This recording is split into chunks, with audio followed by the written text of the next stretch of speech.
Thank you. Nakaroon din no live ta karon sa Santa Maria, Davao Occidental sa ilang 57th araw ng Santa Maria. Sir, ganina sir sa imuhang sa first round sir murag na sa first starting murag ikaw man ginakauna sir. Nya unsa hitabo sir nga sa last murag na ano man ka sir murag na ulahi. Looking back on the first hit sa karera natin. Actually, second ko sa start. Ang first is si atong amigo nga taga Tibuli, South Cotabato, si John Paul Arangel. Nakuha lang na ako siya dire sa double apex ng corner kanang switchback ang tawag nila diya.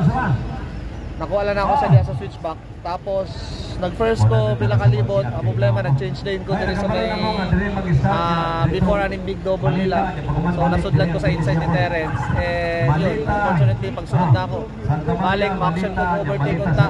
Para na ako siya sa inside.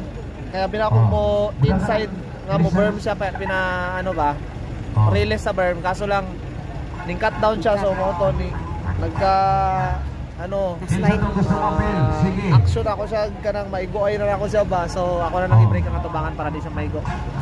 Moto natumba na lang ko and moto yung first hit may gani nakatindog ako and hopefully maging guwapo atong dagan niya sa final sige unya third ko ato karan unya sir ang babangan mo imuhang kuano niya sa race car. Salamat. Balik ko niya sir. Sunod ani and then pag sa Nobis kami na po. Salamat kayo sir ha. Abangan na mo niya sir ang ingang second round. Salamat.